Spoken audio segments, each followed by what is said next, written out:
대응하겠다고 해서 충돌이 좀 불가피할 전망입니다. 예, 그 가맹사업법 개정안은 가맹점 사업자들의 단체 협상을 허용하는 법안입니다. 그리고 또 그 하급식 판결문을 공개하는 거를 골자로 하는 형사소송법 개정안 등 3건의 민생법안 같이 상정이 되는데요. 그렇지만 국민의힘은 사법개혁에 반발을 하면서 이제 본회의에 상정되는 모든 법안에 대해서 필리버스터에 나서겠다라는 거라서 민생법안 처리에 난항이 예상됩니다. 국민의힘은 사법 파괴 5대 합법, 이틀막 3대 합법에 대한 정리가 돼 있지 않은 상황에서 이를 막기 위해서 필리버스터를 해왔고, 이 상황에서 아직도 정리가 안 됐는데 필리버스터를 계속 할 수밖에 없다, 우리는 이런 입장이에요. 민주당 측에서는 그러면 민생법안하고 기준점 법안은 이거는 필리버스터 안 하는 게 낫지 않겠느냐 이렇게 제안을 했지만, 야당 쪽에서는 이제 할 수밖에 없다는 입장을 고수해서 합의가 안 됐다라는 겁니다. 필리버스터 첫 주자로는 곽규택 국민의힘 의원이 나설 것으로 알려졌는데, 이렇게 되면은 이게 하루에 법안 한 건씩만 또 처리를 할 수도 있고, 24시간 지난 다음에 무기명 투표하고 또 5분의 3 이렇게 찬성하고 그 절차를 밟아야 되잖아요. 그럼 이렇게 3건 법안 처리한다고 치면은 11일부터 14일까지 3박 4일간 연달아서 본회의를 열어야 되는 그런 상황이 오는 겁니다. 그리고 국민의힘은 어제부터 국회 본청 앞에서 천막 농성도 시작을 했거든요. 농성은 하루 4개조로 나눠서 조당 4-5명이 2시간 간격으로 번갈아 진행하고 있습니다. 자, 그리고 성추문 의혹을 받는 더불어민주당 장경태 의원, 지금 윤리감찰단 조사를 받고 있는데 너무 지지부진하다 이런 지적이 다 안팎에서 나온다고요. 네. 성추문 의혹이 14일 2주가 지났는데요. 그 윤리감찰단은 조사 중이라는 말만 반복하고 있습니다. 물론 장경태 의원이 여전히 국회의원이긴 하기 때문에 할 일은 해야겠지만은요. 국회 법사위 회의장에서 소위에도 참석하고 이게 적절하냐 이런 거에 대한 비판도 나오거든요. 그 장경태 의원 쪽 반박 자료만 받아놓고 이후에 진척이 없는 걸로 전해지고, 특히나 피해를 입었다는 여성 비서관 진술을 들으려고 하는 시도도 없었던 것으로 파악이 됐습니다. 이러다 보니까 민주당 지지자들 사이에서도 장관도 나가는 마당에 장경태는 왜 탈당 안 하냐 이렇게 되고 있는 거예요. 물론 당에서는 이런 입장이죠. 경찰 조사가 어떻게 확정되기 전까지는 조심스러울 수 있겠지만, 정치권이 돈을 받거나 어떤 다른 비위에는 금방 사의 표하고 굉장히 기민하게 반응을 하면서 성추문만큼은 여전히 감수성이 떨어지는 거라는 비판도 나올 수밖에 없는 거거든요. 이렇게 윤리감찰단이 지지부진한 사이에 장경태 의원은 본인이 트라우마로 남을 듯하다 이런 말을 하기도 했었는데, 고소인은 다시 한번 도대체 누가 피해자인지 모르겠다라면서 강하게 반발했습니다. 자, 쌍방울 대북송금 사건의 핵심 인물이 안부수 전 아태평화교류협회장 새벽에 구속영장이 기각됐습니다. 네, 이 쌍방울 대북송금 사건의 키맨이라고 불리는 사람이에요. 안부수 전 회장은 2022년 구속 당시에 북측에 건넨 800만 달러가 쌍방울의 투자와 주가 조작 목적이었다고 진술을 했었습니다. 근데 이상하게 항소심 전후로 경기도가 이재명 당시 지사의 방북 비용이었다 이렇게 말을 바꿨거든요. 그런데 서울고검 인권침해점검 TF는 이 안부수 전 회장이 쌍방울 측으로부터 뭘 받았다, 사무실 임대료 받고 자녀의 허위 급여를 받고 이렇게 해서 1억 원 상당 지원받고 증언을 중간에 번복한 것으로 이 TF는 보고 있습니다. 그래서 이런 혐의는 이 수원지검 수사팀의 이른바 그 연어술 파티라고 하죠. 그 연어술 파티 의혹을 확인하던 과정에서 드러났던 거였고요. 그 당시 수사팀이 이화영 전 물지사하고 김성태 전 회장한테 연어회하고 술 제공한다고 진술을 회유했다 이런 내용이었는데, 그 과정에서 이런 부분 1억을 받고 증언을 번복했더라라는 게 확인이 됐다라는 거고요. 그래서 법원은 또 이 안부수 전 회장을 회유한 의혹을 받는 쌍방울 박모전 부회장과 박모전 이사에 대한 영장도 같이 기각했습니다. 그래서 원래는 이 사람들의 신병을 확보해서 진술 번복이 왜 이루어졌는지 그 경위를 확인하려고 했던 검찰 수사에 차질이 불가피해졌다는 평가입니다. 마지막으로 이 일본 자위대 전투기를 향한 중국 전투기의 레이더 조준 논란이 지속되고 있는데요. 중국 관영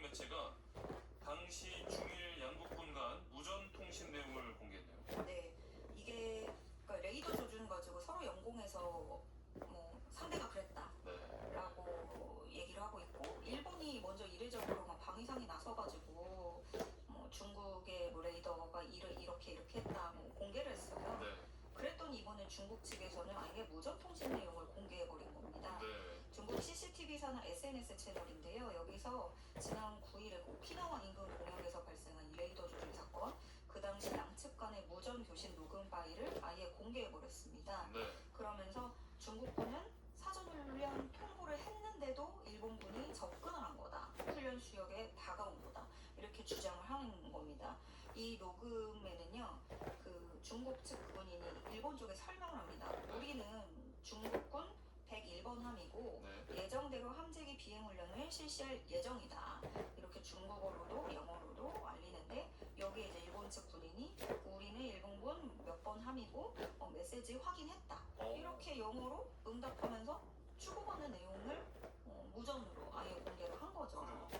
그래서 그 전에 통보가 이미 있었고 알렸는데도 일본전 쪽이 두 대가 일부러 중국 수역에 다가온 것이다. 라는 게 중국의 논리인 거고요. 네. 그러자 또다시 일본도 이튿날 또 반박을 하고 나섰습니다. 네. 그 중국의 항공모함 함재기가 어떤 규모로 어떤 구역에서 훈련하는지 구체적인 정보는 우리에게 전달되지 않았다. 라고 강조를 하고요. 그러니까 또다시 중국 정부도 어허. 다시 또 일본에 비난을 쏟아내면서 일본은 사전 통보 받아놓고 왜 우리 쪽으로 또 접근을 해가지고 소란을 피우면서 긴장 사태를 일으키고 악의적인 선전을 지속하는지 설명을 거부하고 있다.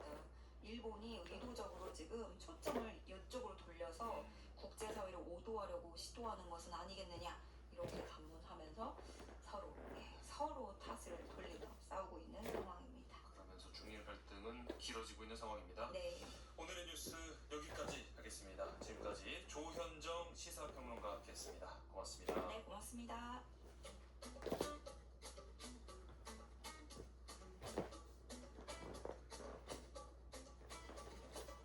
지금 바로 세모정에 물어보세요. 당신의 모든 궁금증을 풀어드리는 세모정 톡톡 상담소.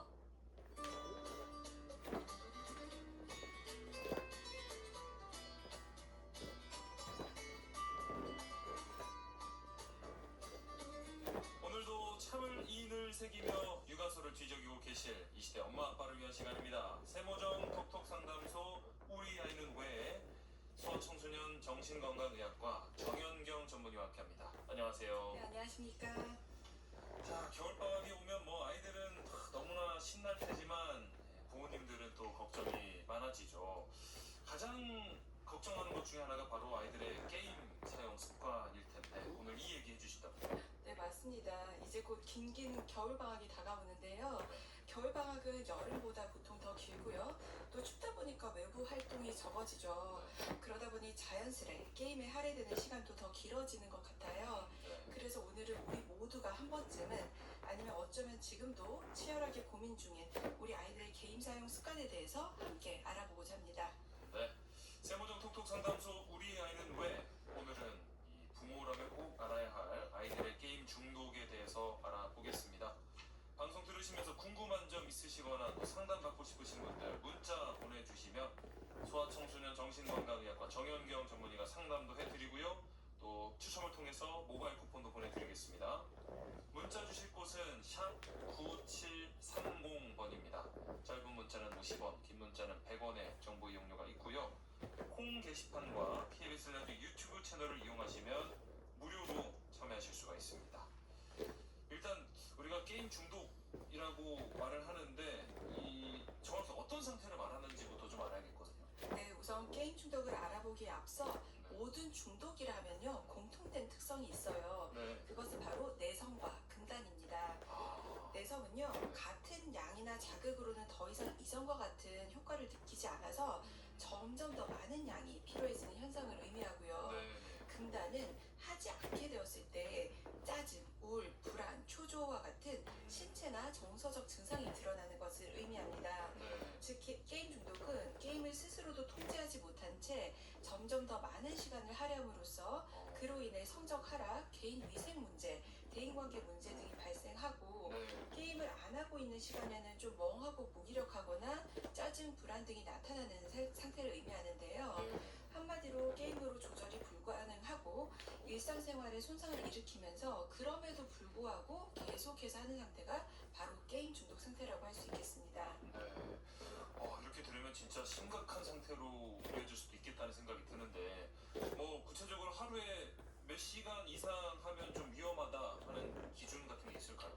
사실 그런 기준은 딱히 없어요. 네. 왜냐하면 만약에 내가 게임 콘텐츠를 제작하는 사람이다 아니면 프로게이머다 그러면 하루에 6시간씩 게임하는 것은 중독이라고 할 수 없는 일이기 때문이에요. 그렇죠. 예. 일을 하는 거니까. 그죠? 네. 그런데 만약에 초등학생이나 중학생이 하루에 뭐 방학이라고 6시간씩 게임을 한다? 이걸 건강하게 게임 생활을 하고 있다 이렇게 볼 수는 없지 않겠습니까? 그렇네요. 그래서 게임 중독을 정의함에 있어서는 시간의 양보다는 과연 내가 지금 조절이 가능한 상태인지 그리고 일상이 지금 손상되지는 않고 있는지 이 두 가지가 가장 중요합니다. 네. 그런데 이 개념이 우리한테는 참 와닿는 개념인데요. 아이들은 흔히 그래요. 이거 제가 어제도 진료하면서 계속 들었던 건데 네. 애들 전부 다 하루에 3시간은 해요. 주말에는 6시간 할 수 있지. 그래요. 네, 그래서 제가 좀 정해드리자면요. 우리가 학생들은 학교를 다니잖아요. 그리고 정해진 수면 시간이 있습니다. 그렇기 때문에 자유롭게 쓸 수 있는 시간이 한정되어 있어요. 그래서 하루에 매일 3시간을 게임에 쓰잖아요. 그러면 그때부터는 학습 기능이나 수면 문제, 대인관계 등에 서서히 금이 가기 시작합니다. 그렇죠. 그리고 매일 5시간이 넘어가잖아요. 그러면 일상생활에 반드시 영향을 미치게 되어요. 못 자니까요. 일단 애들이 안 자고 하거든요. 네, 이거는 맞아요. 등교도 일단 뭐 바른 시간에 못 하고 네. 학교를 가면 졸기 일수고 아, 낮 동안에는 학습 시간이 당연히 줄어드니까 성적에 영향을 받고 그렇죠. 그 다음에 식사가 제때 이루어지지 못하고 예. 부모와 갈등으로 인해 정서적으로 훼손이 되어요. 네. 그런데 생각보다 타이머 등을 사용해서 아이들 게임 사용 시간을 체크해 보면요. 하루에 3시간 이상은 상당히 흔하고요. 하루 4-5시간도 자주 체크가 될 겁니다. 많은 가정에서 이미 꽤 문제가 심각해요. 이 게임 때문에 그러니까 뭐 수면이나 학업이나 이런 사회 관계 문제 생기는 경우가 핵심일까요? 네, 맞습니다. 더불어 스스로는 조절을 못한다라는 점이 추가될 수 있겠네요. 그러면 뭐 인터넷 중독이나 영상 중독도 게임 중독이랑 같은 문제인가요? 네, 도파민 보상 회로가 과자극돼서 일어나는 문제라는 점, 또 내성과 금단이 존재하고 통제력 상실이 기반이 된다는 점에서는 비슷한 문제라고 볼 수 있는데요. 그럼에도 불구하고 일반적인 모바일 영상이나 인터넷 중독과 게임 중독 사이에는 큰 차이 또한 존재합니다. 네. 게임 다들 한 번씩 해보셨을 텐데요. 예, 어떠신가요? 진짜 재밌어요. 진짜 재밌어요. 예, 이게 쇼츠를 보는 것은 그냥 단순히 제공되는 것을 수동적으로 소비하는 입장인데도 불구하고 이것조차 시간 가는 줄 모르고 하게 되거든요. 네. 그런데 게임은 적극적으로 능동적으로 내가 전략을 가지고 행하는 것이거든요. 예. 그러니 그 재미에서 차이가 당연히 많을 수밖에 없고요. 네. 무엇보다 게임 어떻습니까? 도전을 통한 레벨업 또는 전리품 획득이라는 즉시적이고 강한 보상 구조를 갖고 있기 때문에 맞습니다. 몰입이나 각성도가 정말 높아서요. 흥분성 도파민이 비교도 안 되게 크게 분출이 됩니다. 네. 그렇기 때문에 영상 중독을 우리가 시간 소모형, 습관형 중독이라고 본다면 네. 게임 중독은 흥분성, 분출성 중독, 즉 더 빠르게 고강도 중독으로 발전할 수 있다는 점에서 차이가 있다고 볼 수 있겠습니다. 이런 경우에 그러면은 게임 중독을 좀 초기에 발견하는 게 중요할 것 같은데 부모님들이 놓치기 쉬운 초기 신호 어떤 게 있을까요? 네, 이거 되게 중요해요. 네. 부모님들께서 흔히 이 정도는 요즘 애들 다 그렇지라고 넘기시지만 임상에서는 매우 중요한 경고 신호로 보는 것들이 있는데요. 네. 첫 번째, 이거 정말 중요한데 식사 숙제 중에도 게임 얘기만 계속하는 것이 그것입니다. 처음 보면 좀 귀여워요. 저희 집에서도 있었던 일이고 근데 이것은 사실 아이의 머릿속이 게임에 점유된 초기 상태라고 보기 때문에 위험 신호라고 볼 수가 있고요. 네. 그 다음에 조금만 한 번만 이것도 귀엽거든요. 네. 그런데 이게 반복이 된다는 거는 사실 그 시간을 스스로 조절할 수 없다는 완벽한 징표입니다. 네. 또 셔틀 기다리기, 이동 시간, 화장실에서도 게임을 계속 하고 있는 것처럼 생활의 틈마다 생활의 모든 틈새가 게임으로 자리 잡는 것도 중독의 초기 신호입니다. 그리고 해야 할 일이 있어도 게임부터 시작하는 것, 이것을 우선순위 역전이라고 부르는데 네. 이 역시 매우 초기에 나타나는 핵심 지표라고 볼 수가 있겠습니다. 이럴 때 게임 시간을 그때부터 서로가 함께 확인하고 대책을 마련하는 사실 비단 아이들뿐만 아니라 성인도 이렇게 게임에 빠져 있는 경우가 그렇죠. 많이 있는데 요즘 아이들에게 이렇게 게임이 특히 더 매력적인 이유가 있나요? 네, 지금 세대의 아이들에게 게임이 더 매력적으로 느껴지는 데에는 시대적, 뇌과학적, 환경적 이유가 사실은 동시에 작용을 해요. 네, 단순히 요즘 애들이 뭐 게임을 많이 하니까 뭐 이런 게 아니고요. 네. 게임 자체의 구조가 그다음에 아이들의 뇌 발달의 단계와 완벽하게 맞물리면서 이런 문제가 좀 심각화되고 있는데요. 네. 우선 게임 설계 자체가 과거 게임들과 비교가 안 될 정도로 정교해졌기 때문에 도파민 자극이 훨씬 강하게 이루어집니다. 네. 요즘 게임은요, 알고리즘과 빅데이터를 이용해서 아이가 그만두기 어렵도록 설계되어 있고요. 네. 예전에 단순한 콘솔 게임도 얼마나 재밌었습니까? 그렇죠. 네. 저는 초등학생 때 페르시안 왕자를 되게 몰입해서 하다가 네. 어머니 몰래 하고 막 이래가다가 네. 무지하게 혼나곤 했었는데요. 그 단순한 게임조차 그렇게 재밌었습니다. 맞아요. 그럼 요즘 게임들 어떻겠습니까? 상상 자체가 어렵거든요. 그리고 또 동네 놀이터 가보시면 애들 없어요. 유치원생들은 와글와글 있는데 초등학생 아이들이 고무줄 뛰게 하고 술래잡기 하는 거 못 보신 지 오래실 거거든요. 맞습니다. 근데 얘들은 아직까지 놀이 욕구가 충만한 나이라고요. 그렇게 놀지 못하는 데서 오는 놀이 결핍을 게임이 대신 채워주고 있죠. 또 온라인 친구들이 사회적 소속감을 만들어주기도 합니다. 예전과 달리 게임은 이제 사회적 공간이 되어버렸습니다. 예, 친구와 함께 팀플레이 하고요. 그렇죠. 예, 지금 많이 하는 게임 있어요. 네. 음성 채팅하면서 하고 길드 활동하죠. 맞아요. 그러니 아이들에게는 게임이 친구 만나는 공간이 되기 때문에 더욱 게임에 몰입하게 되고요. 그래서 아이들한테 게임을 끊는 건 친구와의 관계를 끊는 것처럼 느껴져서 그만큼 저항이 크게 됩니다. 야, 이런 상황에서 부모님의 대처가 참 중요할 것 같은데 갑자기 게임을 막 끊게 하면 오히려 역효과 날 수도 있다고 하던데요. 어떻습니까? 그렇죠. 사실 모든 행태의 중독에 있어서 제일 좋은 방법은요. 그냥 차단하는 거긴 해요. 안 해야 생각 안 나고 안 해야 안 하는 겁니다. 네네네. 예, 알코올 중독도 입원을 해서 금주 상태를 만들어야 하거든요. 그런데 게임은 조금 어려운 것이 강제로 차단하기가 현실적으로 좀 어려운 구석이 있는데 예. 게임을 뭐 컴퓨터를 뭐 선을 뽑아버려도 애들 몰래 공부해서 하거든요. 예. 그렇게 몰래 하게 되면 통제는 더 어렵게 됩니다. 또 모든 종류의 중독이 가지는 금단이라는 특성상 갑작스럽게 안 하게 되면요. 아이들의 감정 조절 능력이 악화가 되면서 불안과 짜증이 정말 폭발하거든요. 그래서 심한 부모와의 갈등이 일어날 수 있는데 이로 인해 부모 자녀 관계가 더욱 악화가 되면 아이들은 그것의 해결책으로서 도피 수단으로 더욱더 게임으로 들어갈 수 있기 때문에 또 조심해야 되는 부분이 있고요. 네. 제일 중요한 건 일단 게임 중독이 아이가 된 상태에서는 이미 부모 자녀 관계가 훼손이 되었을 거예요.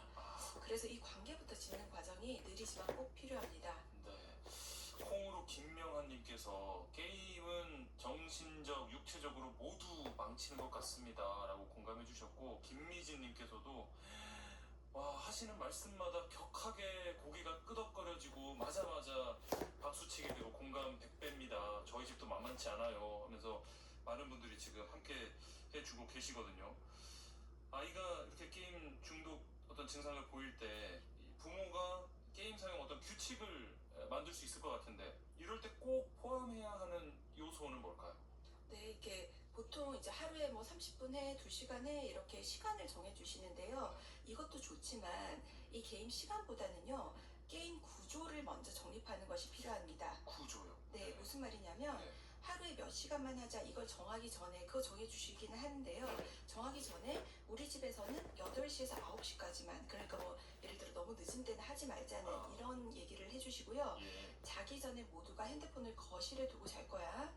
식사 시간에는 게임 하고 있다라도 바로 내려놓고 네. 식탁에 와서 식사부터 해야 돼. 그리고 옷을 갈아입고 씻고 다 씻고 나서야 게임 시작할 수 있어. 이런 것들이 바로 게임 구조 정립의 예가 되겠습니다. 네. 약간 그러니까 게임의 어떤 규칙처럼 네. 실생활에서도 만들어주는 건가요? 네, 그래서 일상이 무너지지 않게 해야 되고요. 게임 하기 전에 미리 알람을 켜두고 하는 것을 제일 처음 시작할 때부터 습관화를 시키는 것이 필요한데 이것은 아이로 하여금 스스로가 통제할 수 있는 힘을 마련해 주고요. 또 부모의 제안에 따라야 되는 근거가 되기 때문에 중요합니다. 실생활을 이렇게 게임처럼 만들어주는 게 좀 좋은 방법이 될 거라는 어떤 생각이 드는데 물론 아이가 얼마나 잘 따라주느냐는 또 다음 문제일 약속을 이렇게 잘 안 지키고 반복적으로 어기고 통제가 안 된다면 그러지 않았으면 좋겠지만 이런 경우가 많을 텐데요. 어떻게 해야 될까요?